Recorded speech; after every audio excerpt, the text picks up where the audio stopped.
రేపే దీపావళి అమావాస్య. ఎంతో పవిత్రమైన విశేషమైన రోజు. ఎంతో విశేషమైన ఈ దీపావళి అమావాస్య రోజు ఉదయం సాయంత్రం స్నానం చేసే నీటిలో ఈ ఒక్కటి వేసుకుని స్నానం చేస్తే చాలు. జన్మల పాపాలు తొలగి కోటి జన్మల పుణ్యం వస్తుంది. మీ పాపాలన్నీ అగ్నిలో పడిన దూది మాదిరిగా నశిస్తాయి. కాబట్టి ఎంతో పవిత్రమైన దీపావళి అమావాస్య రోజు స్నానం చేసే నీటిలో ఏం వేసుకుని స్నానం చేయాలో ఇప్పుడు ఈ వీడియోలో తెలుసుకుందాం. భారతీయ సంస్కృతికి ప్రతిబింబంగా వెలుగొందేవి భారతీయ పండుగలు. వాటిలో ఆనంద ఉత్సాహాలతో జాతి, కుల, మత, వర్గ విభేదాలను విస్మరించి సమైక్యంగా జరుపుకునే పండుగే దివ్య దీప్తుల దీపావళి. జగతిని జాగృతం చేసే చైతన్య దీప్తుల శోభావళి.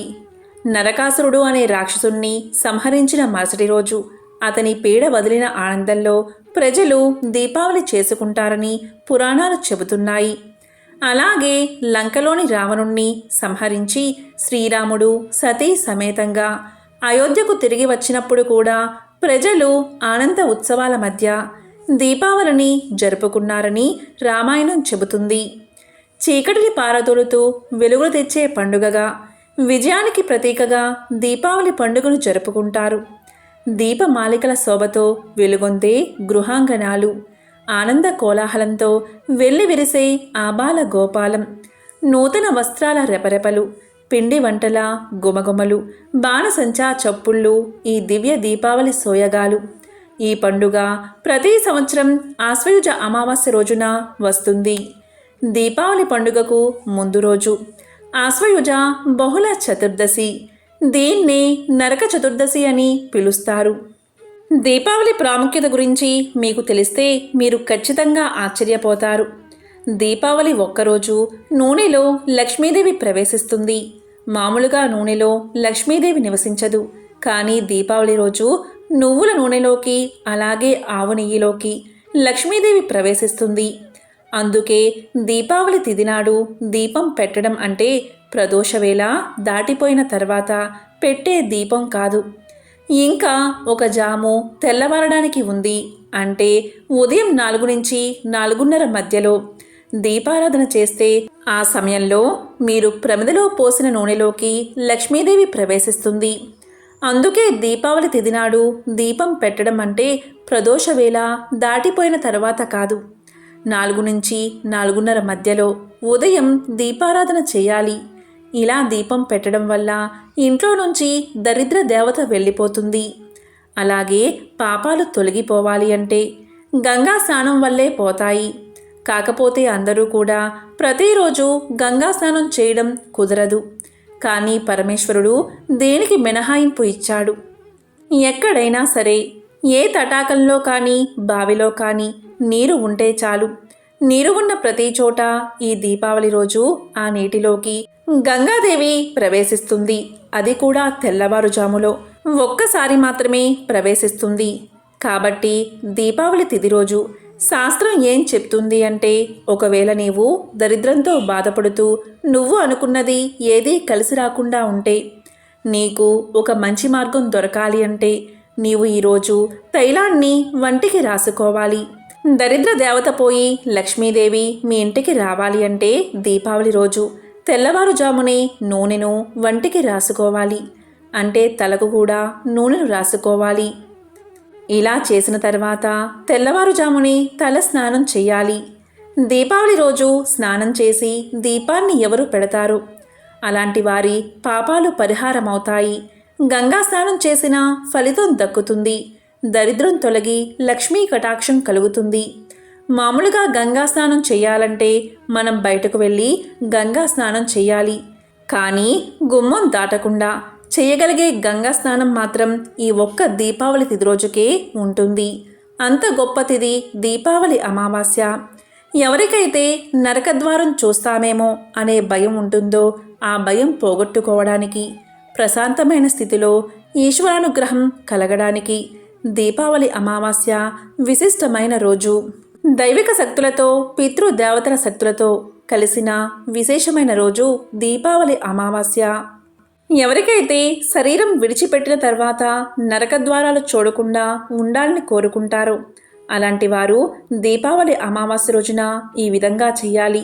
మీకు దగ్గరలో ఒక ఉత్తరేణి మొక్క ఉంటే ఆ మొక్క దగ్గరకు వెళ్ళి మొదట్లో కొంచెం నీళ్లు పోయండి. తరువాత దాన్ని పీకే సందర్భంలో మట్టితో సహా వేళ్లతో సహా ఆ చెట్టును పైకి తీయాలి. ఇలా మట్టితోనే ఇంటికి తెచ్చుకోవాలి. ఇక స్నానం చేసేటప్పుడు ఉత్తరేణి మొక్కను తల చుట్టూ తిప్పుకోవాలి. ఇలా 3 సార్లు మీకు తగలకుండా తిప్పుకోవాలి. అలాగే మీ పిల్లలకు స్నానానికి ముందు తిప్పాలి. ఇలా తిప్పే సందర్భంలో ఇలా పలకాలి, ఈశ్వరా, ఇదిగో వేలతో ఉన్నటువంటి ఉత్తరేణి తెచ్చాను. ఇది చిన్న చిన్న ముళ్ళతోనూ ఆకులతోనూ ఉన్నది. అలాంటి ఉత్తరేణి చెట్టు నా పాపాలను పోగొట్టాలి.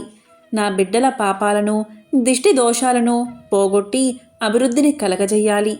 కాబట్టి ఈ ఉత్తరేణి చెట్టును నేను మళ్ళీ మళ్ళీ తిప్పుతున్నాను అని తిప్పుకుని పక్కకు పారేసి వెంటనే దక్షిణ దిక్కుకు తిరగాలి. దక్షిణ దిక్కుకు తిరిగి యజ్ఞోపవీతం ఉన్నవారైతే యమధర్మరాజుకు తర్పణాన్ని వదలాలి. అలా యజ్ఞోపవీతం లేనివారు ఉత్తరేణి చెట్టును 3 సార్లు తిప్పుకుని దాన్ని దూరంగా పారేసి దక్షిణ దిక్కుకు తిరిగి, ఓ యమధర్మరాజా, నీకు నమస్కారం అని చెప్పి మళ్ళీ ఉత్తర దిక్కుకు తిరిగి స్నానం చెయ్యాలి. ఇలా స్నానం చేసే సమయంలో వంటి మీద వస్త్రంతోనే చేయాలి. వస్త్రం లేకుండా స్నానం అస్సలు చేయకూడదు. అంటే దిగంబరంగా స్నానం చేయకూడదు. చిన్న తువాలు కట్టుకునైనా స్నానం చేయాలి.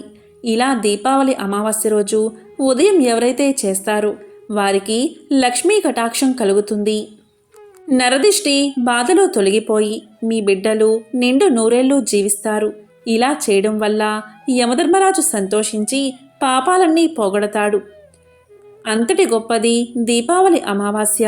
ప్రతి సంవత్సరం ఆశ్వయుజ అమావాస్య రోజు దీపావళి వస్తుంది. దీపావళి పండుగకు ముందు బహుళ చతుర్దశి. ఈ రోజునే నరక చతుర్దశిగా జరుపుకుంటారు. నరకాసురుడు అనే రాక్షసుడు చెలరేగి దేవతలను, మహర్షులను, సాధు జనులను పీడిస్తూ ఉంటాడు. కృతయుగంలో హిరణ్యాక్షుణ్ణి వధించిన వరహస్వామికి, భూదేవికి అసుర సంధ్యా సమయంలో జన్మించిన వాడే నరకాసురుడు. ఈ విధంగా అసుర కాలంలో జన్మించడం కారణంగా రాక్షసుడు అవుతాడని విష్ణుమూర్తి భూదేవికి తెలియచేస్తాడు. ఎప్పటికైనా విష్ణుమూర్తి తన బిడ్డను సంహరిస్తాడని భయపడి తన బిడ్డకు రక్షణ కల్పించమని వరాన్ని కోరుతుంది భూదేవి. దానికి విష్ణుమూర్తి సరే అని తన తల్లి చేతిలోనే అతనికి మరణం ఉంటుందని హెచ్చరించి వెళ్ళిపోతాడు. ఇక ద్వాపర యుగంలో శ్రీ మహావిష్ణువు శ్రీకృష్ణ భగవానుడిగా అవతరించినప్పుడు భూదేవి సత్యభామగా జన్మిస్తుంది. అప్పటికే నరకాసురుడు లోకంలో చేస్తున్న అధర్మ కృత్యాలను అరికట్టడానికి సత్యభామ సమేతంగా వెళ్తాడు శ్రీకృష్ణుడు. వారి మధ్య జరిగిన పోరాటంలో పుత్రుణ్ణి సంహరిస్తుంది సత్యభామ. ఇంతకీ చివరకు తన పుత్రుణ్ణే సంహరించారని విషయం తెలుసుకున్న సత్యభామ ఎంతో బాధపడుతుంది. తన పుత్రుడి పేరు లోకంలో కలకాలం నిలిచేలా ఉండాలని విష్ణుమూర్తిని ప్రార్థించడంతో ఆ రోజు నరక చతుర్దశిగా పిలువబడుతుందని వరాన్ని ఇస్తాడు శ్రీకృష్ణుడు. నరకాసురుని పీడ విరగడైందని సంతోషంతో ఆ మరుసటి రోజు ప్రజలు సంబరాలు జరుపుకున్నారు. ఆ సంబరాలు జరుపుకునే రోజు అమావాస్య కావడంతో చీకటిని పారదోలుతూ ప్రజలు దీపాలతో తోరణాలు వెలిగించి బాణాసంచా కాల్చి వేడుక చేసుకున్నారు. కాలక్రమేణా అదే దీపావళిగా మారింది. అసుర నాశనానికి, ధర్మ ప్రతిష్టాపనకు గుర్తుగా అమావాస్య రోజు జరుపుకునే దీపావళి పండుగ రోజు లక్ష్మీదేవికి ప్రత్యేకంగా వెలుగులు విరజిమ్మే దీపలక్ష్మిని పూజించడం. ఇలా చేయడం వల్ల సకల శుభాలు కలుగుతాయని ప్రజల నమ్మకం. దీపజ్యోతిని పరబ్రహ్మ స్వరూపంగా మనోవికాసానికి, ఆనందానికి, నవ్వులకు, సజ్జనత్వానికి, సద్గుణ సంపత్తికి నిరసనంగా భావిస్తారు. మహిళా మనులంతా ఆశ్వయుజ బహుళ చతుర్దశి నుండి కార్తీక మాసమంతా సంధ్యా సమయంలో మట్టి ప్రమిదల్లో దీపాలు వెలిగిస్తారు. చివరకు ఈ దీపాలను ముత్తైదువులు కార్తీక పౌర్ణమికి సముద్ర స్నానాలు ఆచరించి జీవనదుల్లో వదులుతారు. ఇవి సౌభాగ్యానికి, సౌశీల్యానికి, సౌజన్యానికి ప్రతీకలుగా భావిస్తారు. పైగా ఈ దీపావళి శరదృతువులో అరుదించడం విశేషం. మనోనిశ్చతకు, సుఖశాంతులకు అనువైన కాలమిది. దీపావళి పండుగ అయిన దీపావళి రోజున మహాలక్ష్మీదేవిని పూజిస్తే సకల దరిద్రాలు తొలగి సకల శుభాలు కలుగుతాయి. ఈ దీపావళి అమావాస్య లక్ష్మీదేవికి ఎంతో ప్రీతికరమైన రోజు.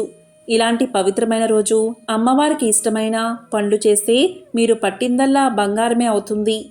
ఈరోజు మీ ఇంట్లో పొరపాటున కూడా మాంసాహారం వండకూడదు, అలాగే తినకూడదు. అలా తింటే పరమ దరిద్రాన్ని కలిగిస్తుంది. కాబట్టి ఈరోజు మాంసం కూర అస్సలు మీ ఇంట్లో వండకూడదు. ఈరోజు తప్పకుండా ప్రతి ఒక్కరూ ఇంట్లో ఈ పదార్థాన్ని తినాలి. ఈరోజు ఇంట్లో వారందరూ లక్ష్మీదేవిని పూజించి ఆ పూజలో ఏదైనా తీపి పదార్థాన్ని అంటే పొంగలి లేదా పాలతో చేసిన ఏదైనా పదార్థాన్ని లక్ష్మీదేవికి నైవేద్యంగా సమర్పించి పూజ పూర్తయిన తర్వాత దాన్ని ప్రసాదంగా ఇంట్లో వారందరూ తినాలి. ఇలా చేస్తే చాలు, అమ్మవారి సంపూర్ణ అనుగ్రహం మీకు కలుగుతుంది. అష్టైశ్వర్య భోగ భాగ్యాలు కలుగుతాయి. ఎంతో విశేషమైన దీపావళి అమావాస్య రోజు ఉదయం సాయంత్రం స్నానం చేసే నీటిలో చిటికెడు పసుపు లేదా కల్లు ఉప్పు వేసుకుని స్నానం చేయండి. ఉప్పు సాక్షాత్తు లక్ష్మీ స్వరూపం. లక్ష్మీదేవిని సముద్రరాజు తనయ అంటారు. అంటే లక్ష్మీదేవి పాల సముద్రం నుంచే ఉద్భవించింది. ఉప్పు కూడా సముద్రం నుంచే పుడుతుంది. కాబట్టి లక్ష్మీదేవికి ఎంతో ప్రీతికరమైన ఈ దీపావళి అమావాస్య రోజు మీరు స్నానం చేసే నీటిలో ఉదయం సాయంత్రం కల్లు ఉప్పు వేసుకుని స్నానం చేస్తే చాలు, సకల దరిద్రాలు తొలగిపోతాయి. నకారాత్మక శక్తులు తొలగి దైవిక శక్తులు ఎల్లవేళలా మిమ్మల్ని కాపాడతాయి. నరదృష్టి, నరపీడ, నరఘోష తొలగిపోతుంది. ఓం శ్రీ మహాలక్ష్మియే నమః. ఓం శ్రీ మాత్రే నమః.